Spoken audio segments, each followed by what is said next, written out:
I'm so grateful that you're both alive, but I'm also sad that my kids didn't survive. I would give anything to be able to go and hold them and tell them that I love them and be a part of their life.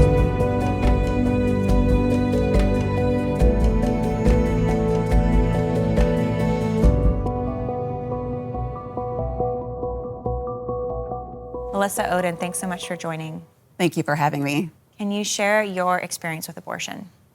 My experience is one that our culture tries to silence and even shame. I am one of those babies who survived my own abortion. My birth mother was a 19-year-old college student back in 1977 when she was forced to undergo a saline infusion abortion. During that procedure, I soaked in the toxic salt solution of it for 5 days. We know that through my medical records, it lasted longer than what it was intended to. I now know during those 5 days, they started to suspect my birth mom might lose her life as well. Another inconvenient truth about abortion. And I am so grateful that even though I was poisoned and scalded over that 5-day period, on the final 5th day, when they successfully induced her labor, instead of being expelled from the womb as a successful abortion, as our world would call it, I was accidentally born alive. How old were you when that abortion was attempted on your life? My medical records state that the abortionist thought my birth mom was between 18 and 20 weeks pregnant, but when I was ultimately whisked off to the NICU, a neonatologist remarked I looked like I was about 31 weeks. Do you have any injuries from enduring 5 days of saline solution as a preborn baby? When I was rushed to the NICU, I weighed a little less than 3 pounds. I was 2 pounds, 14 ounces. I suffered from severe respiratory and liver problems. I was suffering from seizures for an extended period of time. Now that I look at my medical records, I now know they thought I had a fatal heart defect initially because I presented with so much distress, and understandably so after soaking in this solution for 5 days.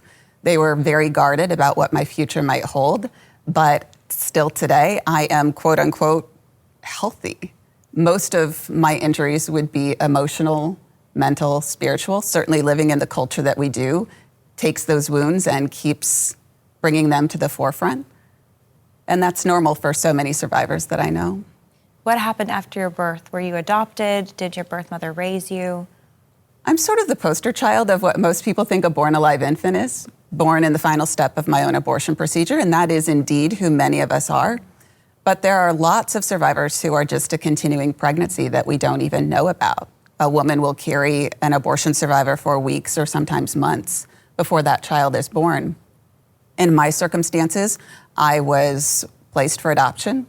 You know, my story is very unique in many ways because I now know my birth mother did not know that I had survived her abortion for over 30 years. They never told your own birth mother that you were alive. The day that they induced her labor, they told her it had been successful. They said, "It's hideous, it's a monster, don't look at it." She didn't know if I was a little boy or a little girl. Her family knew that the abortion had failed, and I will probably never know how I ultimately was placed for adoption, but what I do know is that my mom and dad first met me when I was still lying in an incubator full of tubes and wires fighting for my life, and my mom and dad loved me into life. Was that legal, do you know, for them to have an abortion surviving infant that is the biological child of the woman and not even tell her that the child will be adopted out? What's fascinating is that there is a signature on the adoption paperwork that is not my birth mother's signature. Wow. So there's a lot to unpack there. And certainly from a family standpoint, there were a lot of secrets. My maternal grandmother was a prominent nurse. That's how this secret forced abortion took place, bypassing hospital regulations and procedures. But I can tell you, Lila, that I hear from women all the time who have similar stories, and women who will reach out and say, "Can you help me find out if my child survived my abortion?" You mentioned emotional, spiritual, I think mental injuries. Can you share more about that and what you've experienced? I found out my story when I was 14 by a complete and utter accident, and every survivor finds out their story in a different way in a different time. It's never easy. But that's part of, I think, the redemptive work that I get to do with the Abortion Survivors Network is we support biological parents who raise their survivor. We support adoptive parents because we don't have to struggle in silence with hard stories. It's healing and it's empowering, not just for the survivor, but for everybody impacted when we talk about it. So for me, I think a lot of my pain came from the fact that back then, we didn't talk about the fact that babies survived abortions. There was really nobody out there besides Gianna Jessen that I first knew about. But it took me about 5 years in my healing before I ever found out there was someone else like me. And I can tell you that there is nothing more beautiful for me right now than to be sent pictures of young abortion survivors, and they're watching us on TV, and they get to see people like them for the first time. So for me, that brings incredible healing to myself, and that's how we shift what's happened in our culture. But for me, it was a place of incredible shame to find out that I was an abortion survivor. Why? Because of what our culture says about abortion, that it's someone else's choice, it's someone else's right. And if that is talked about as such, what does that mean for those of us that survive? We were someone else's choice, we were someone else's right. Our death was someone else's right. And when we live in a culture that then heaps more shame by saying, you know what, abortion survivors don't exist. You guys just wanted to be famous. You are these Republican-made figments to attack women's reproductive rights. It bears on your identity time and time again. Did you feel shame for being alive?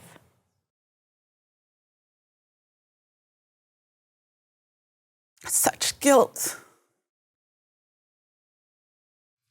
The guilt of, why me and not them? Them? Them, the tens of millions of children who didn't survive. And even from the standpoint of being healthy, why?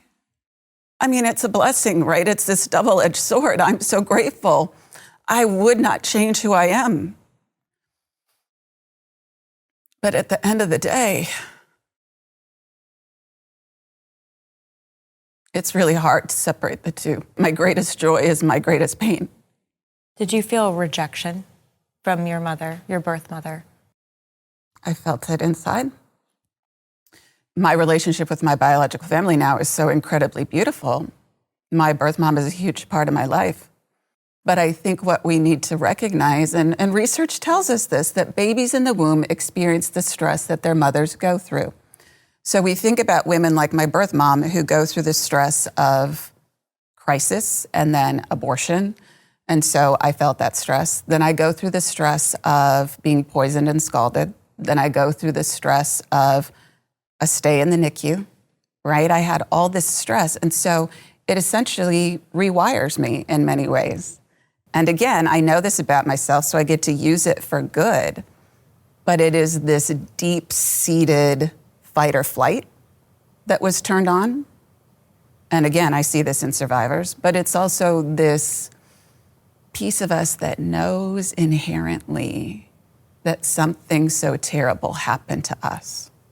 And so that's really part of our healing process, is recognizing how that impacts us physically and emotionally and mentally and spiritually, so that as we heal, we can be as whole as we ever will be and deal with that rejection that still will always be this little tiny piece of me. What did it feel like when you first felt that rejection? You discovered as a young teen, that an abortion had been attempted on your life. Like a bomb went off. I was raised to know I was adopted. You know, I can't tell you when I first found out my story. My mom and dad just did an amazing job of helping my older sister, who's also adopted, helping us know that adoption was a blessing to them and to us, and that our birth parents loved us. This wasn't a case of not being loved. They simply couldn't care for us. And so when I found out that they had attempted that abortion, it felt like everything I had been told about my life wasn't true. And that is to no fault of my parents. They were doing the best they could with what they had. And so to find out that truth, it was like every piece of me, everything I ever knew about myself was gone, and I stood on this shaky ground, and I was so afraid of anybody knowing my story. I told a handful of people that I could trust, but it didn't take long for me to go away to college and receive just that message that my story was not welcome. And when you tell an abortion survivor, either explicitly or implicitly, that their story is not welcome, what you're communicating is they are not welcome. And so that's where that rejection comes in. When we are such a dreaded complication to the abortion industry, and then our culture receives that message, and the media has accepted that lie, survivors can't even scroll social media, turn on the news, and not face this kind of information. Think about our youngest survivors. I mean, we have 10-year-olds, 12-year-olds, 18-year-olds, even younger, right? All across the continuum. What kind of message are these children receiving? Not just about abortion, but about who they are. To me, that's such an injustice. Claire, you also survived an abortion attempt. And how does it feel hearing from another survivor about their story? I mean, I think it's comforting. You know, it feels like family. I mean, Melissa and I have met before, and we've shared our stories before. But like Melissa, when I found out I survived my birth mother's D&E abortion, I went on the internet and I looked it up. Like, there are other survivors, and there were two. There was Gianna and another survivor named Sarah, which I don't really know what happened to her, but she had survived an abortion as well. And I went home and was trying to process, like, what does this mean for me? And meeting Melissa and other survivors was so healing for me, just to know that I'm not alone and I'm not this person with this story that nobody else has. I have somebody to process it with and to relate to. How many abortion survivors have you both met now? We were just talking about that. For me, because of the work that I do, I mean hundreds. And to me, that is always one of the most exciting things, to meet other survivors. And that moment where a survivor looks at another survivor for the first time, there is nothing like it in the world. Because so many of our survivors, you know, they can be in their 60s, their 70s before they meet another person like themselves. And to know how that transforms them. Yeah. I'll never forget, I was in Oregon sharing my testimony. Actually, another survivor, Josiah Presley, and I were sharing our testimonies, and two people in the audience came up to us and said, I too survived my birth mother's abortion, and thank you so much for sharing your story, because for them it was so freeing to hear, and now they are as well sharing their story, and they've connected with the Abortion Survivors Network. And so it's been really neat and eye-opening, because for so long we thought there was just 3 or 4 of us, and the reality is there are hundreds and thousands that we don't even know about. Tens of thousands. Yeah. We've gotten to hear from you, Emily, and from you, Gigi, some of your story. Patricia, I'd love to hear a little more of your story and share it so that Gigi and Emily can hear it too, about your experience with abortion. I decided to have 3 abortions. I was 19 years old, found myself 3 unwanted pregnancies, and I was told when I was in the 6th grade that abortion was a woman's right, and it was a solution to this problem. And I was lied to before my 3 abortions. They would never let me look at the screen. They told me it was just a clump of cells, sac of tissue. And after each abortion, I was sent home, and they said I would have cramping and bleeding. That was basically it. No post-care follow-up appointment, none of that. But they never told me about post-abortion syndrome. And after each abortion, I would have mental issues, disorders, emotional. I mean, I was anorexic at one point. I would have nightmares.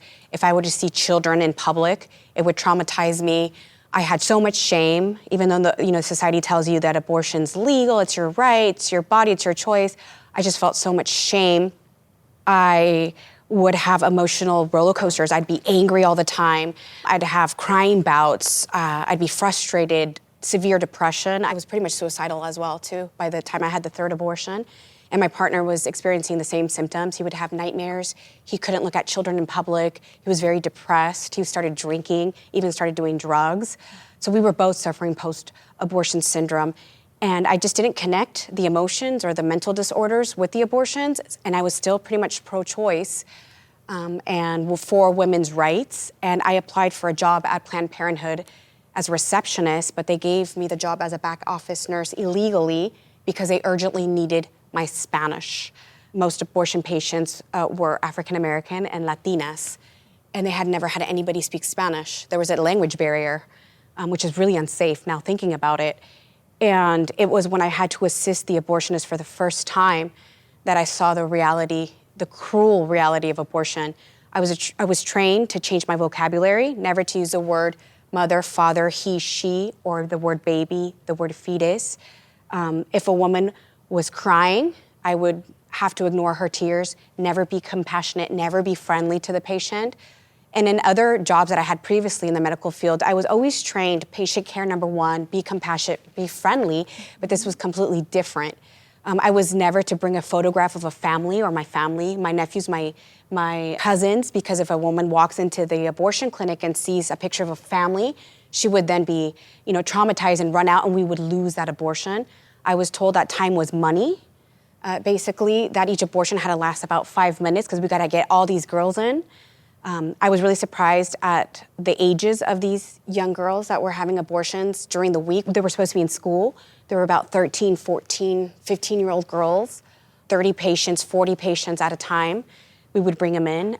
It was to see the truth and to assist the abortionist and to look for the baby body parts was horrifying. It was a true Holocaust. Women would cry, kick, scream. I remember women fainting, and we would just drag them into the post-care room, and give them tea and cookies. Some women would hemorrhage. We would just put gauze, to stop the hemorrhaging and to send them home like that. We'd never call an ambulance. And I realized after working there, they never cared about women. They didn't care about children. They didn't care about the youth. And it was all a blood money market. And not only did I suffer post-abortion syndrome, and I still do, I still suffer that. I still have symptoms, especially when I became a mom again. While I was pregnant, I would think to myself, how come I want this baby now and I killed 3 other, right? I would have these guilty feelings. But I even suffered as a worker in the back. I was even deceived and lied to when I was given the job. I seriously did not know I was gonna look for baby body parts. Emily and Gigi, both of you shared recently about your abortion experiences. So that we can all just know our different experiences, can you share each how many abortions you had? And then it sounds like all 3 of you have kids now. I got pregnant at 17 at the end of my senior year of high school and had an abortion, and it was a chemical or medical abortion using RU-486 drugs. And 7 months later, I got pregnant again as a freshman in college and had another abortion. And thankfully now I have 3 kids. Hudson is 9, Logan is 7, and Evie is 5. And they are the light of my life, and I thank God for them every single day. Sorry, guys.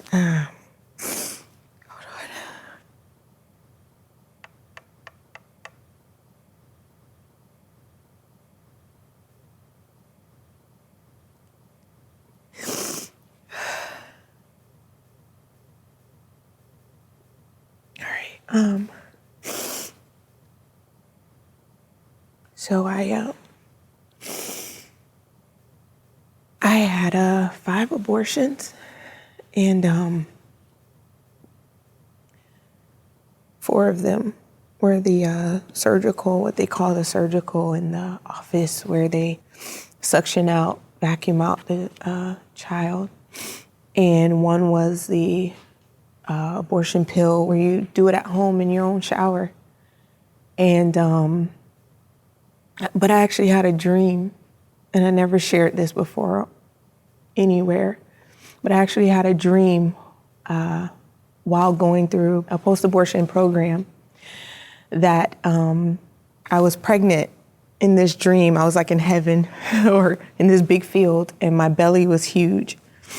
And I kept seeing these little hands pushing through from the inside of my belly. And I counted the hands, and there were 8 different babies. And so somewhere in my pregnancy, I had multiples. So if you can do the math, I lost 8 babies, but I had 5 abortions. When you all hear from Melissa and Claire their stories of abortion, what does it make you feel? Sad, but also happy. I'm so grateful that you're both alive, but I'm also sad that my kids didn't survive. I would give anything to be able to go and hold them and tell them that I love them and be a part of their life. So there is just a level of sadness that my children did not survive, but I'm so thankful that you're here and that you're using your story for good, and it needs to be heard. People need to hear this. They need to look you in your eyes and see that your lives are so valuable and that you are precious and worthy. I just want to say I'm sorry because I was part of the abortion industry. You know, I held those babies that were aborted in my hands. I had blood stained on my hands. And forgiving myself for that was even harder than my own abortions, because I know that I was deceived and lied to, but I saw truth. And I saw the anguish in those babies' faces. I could see their expression. And that for me has been the hardest part to heal. So I just want to say I'm really sorry. Thank you. Melissa and Claire, what do you feel hearing the stories from Gigi and from Emily and from Patricia? You know, my parents said they would have adopted both me and my twin. I was a twin survivor, so I accidentally survived a D&E abortion that successfully tore my twin's body apart, similar to the ones you pieced back together. And so I'm just imagining what you had to experience in that room, seeing the humanity of the baby, somebody like my twin. And I'd love to hear, did you see that baby while you were doing that? Did you see their humanity? I did, immediately. I immediately recognized this is not a sack of tissue. This is all a lie. This is a deception, and it's a baby. And I was horrified. And I was only there for very little time. And I ran out of Planned Parenthood and never looked back. But just to know that I had killed my own 3 children without knowing, that was pretty painful, but I did get to see all the little children in pieces and in garbage cans. The one thing I've been thinking of as all of you spoke is, first of all, your courage. Because I think there's sometimes this belief that as survivors, we're the courageous ones. And any of us who have been impacted by abortion and go through healing and choose to share that story are courageous no matter what our experience is. So first of all, your courage strikes me. But I think the other thing too is that no matter our abortion experience, whether it was working in the clinic or having experienced an abortion or surviving one, we're all so much more alike than we are different. Yeah, I agree. And I think, you know, just like Melissa has connected so many abortion survivors and helped them find healing, I truly believe that your courage is going to help other women find healing in their past abortions or their past experience in the abortion industry. And that's what it's going to take to change the culture that we're living in, because so many people are just desperate to know that there are other options or there are other jobs and they are worthy and capable of that. And so I think that your courage is going to help a lot of women and men and families. Did any of you two struggle with forgiving your birth mother? I didn't. I have a lot of questions. I have asked God a lot of questions over the years, like why? Why did this happen? Like Melissa, why me? Why not my twin? Why was my twin dismembered in the womb next to me? Why did I get to miraculously survive? But I was raised in a great home, and my parents laid a foundation for me, and they modeled forgiveness in my home, and faith was a big part of our life. And so when I met my birth mother, number one, I remembered how I was raised, and I knew that forgiveness was available to her, and I wanted to offer that to her, and I knew that it would be part of her healing, and she deserved that because she was 13 years old, and her mother was the one that took her to the abortion clinic and made the choices for her. And so even though my birth mother felt like she needed to ask for my forgiveness, I kind of didn't feel like I needed to forgive her for much. But I did meet her mother the next day, and I had to choose to forgive her too, because I realized her mother didn't have the support system that she needed to be able to go home and take care of her daughter and tell her daughter that she could do it. She was capable of motherhood and worthy of walking alongside of. And so she didn't have the resources that she needed. And then I've had to choose to forgive the abortionist too. And I have to believe that just like you, every person in that scenario truly believed they were doing the best that they could. And I think there's so many situations where I've thought I was doing the best that I could and I've messed up. And so I choose to believe the best and to choose to forgive. But it's a choice I have to make every single day. I would say my experience is similar. Learning my birth mom's story was this slow unfolding over decades. My parents adopted me being told it was her choice. And certainly that doesn't change whether she is someone who is loved and forgiven. But what it does, I think, as you start to understand the story, is you have so much more compassion than you even thought you could. And I can say my parents loved and respected my birth mom, Ruth, all along. But now that they know the full story of how she was victimized, it just made their hearts continue to grow for her. And so my mom and dad met my birth mom for the first time just recently, even though I've had her in my life for about 11 years. And I can tell you, Ruth knows that she is so loved and she is forgiven. And like Claire said, it really is a choice. For me, there have been moments in my life where it gets hard. When I gave birth to my 2 daughters,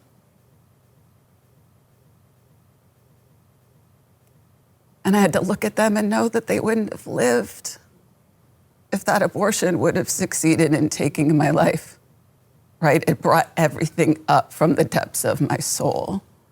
And for me, it's not ever really been about anger.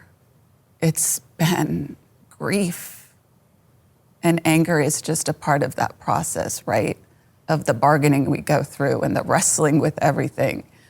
And I think sometimes people get stuck in that place. And that's why your courage is so striking to me, because it's working out the other side of that grief that brings us to this place of so much healing. So for me, yes, it's been an unfolding and a process. But, you know, one of the first questions my birth mom had for me when we started to even email, she said, "You can't love me the way that you say you do." And she said, "You can't forgive any of us when you now know what role my family played in it." And I can just remember where I was standing and how it took my breath away, because I was thinking, if someone wants to accuse me of something, that's the worst thing.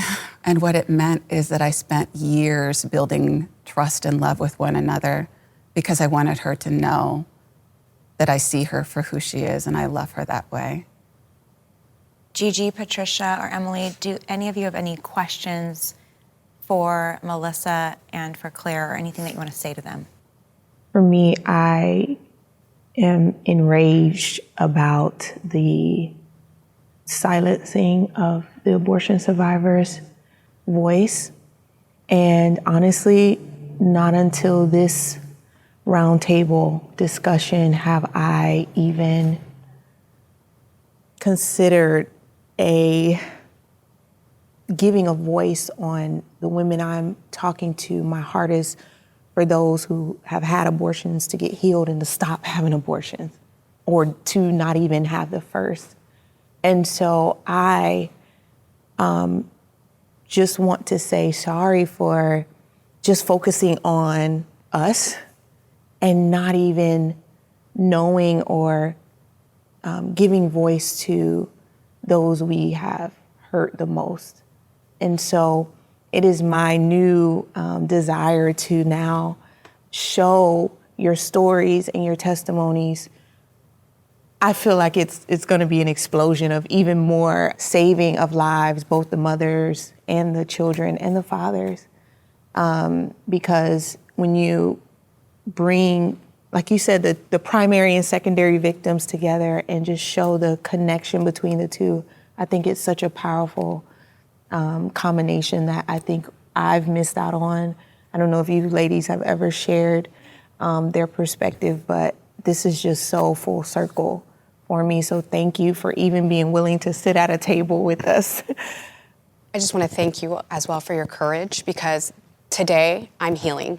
Yeah. You know, when I pray, the only thing I could do in my imaginary is tell those little unborn children that I would help participate in taking their life. I'm sorry, but to be able to say it here personally to both of you that were unborn children that survived abortion, it's bringing me a lot of healing. So thank you so much for being here, and thank you for your courage.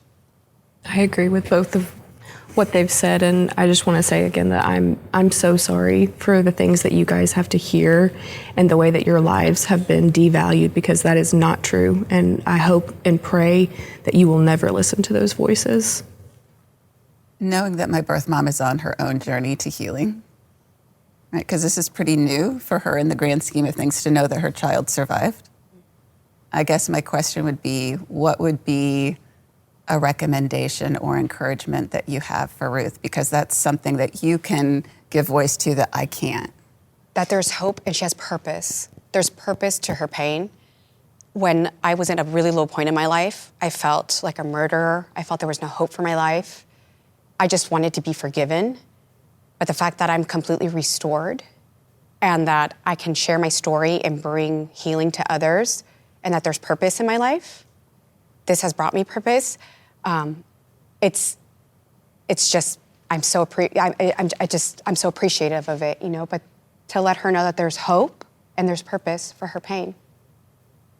I, like Melissa, you know, want women who have had abortions to experience forgiveness and healing. It's not just for me about talking about the baby and exposing the reality of abortions and abortion survivors. I desperately want each of you and anybody watching to experience healing and forgiveness. So on the flip side of the question that she just asked, is there something that women who have experienced like abortions like you, is there something that we can say as abortion survivors, as the aborted baby to you? Is there something that you've wanted to hear from your child for this many years that would help you? Because we meet so many women, they come up to us who have experienced abortion, and I want to be that conversation that begins their healing. So what can I say to you? What can I say to the woman who's experienced abortion as the survivor, as the aborted baby, that will jumpstart that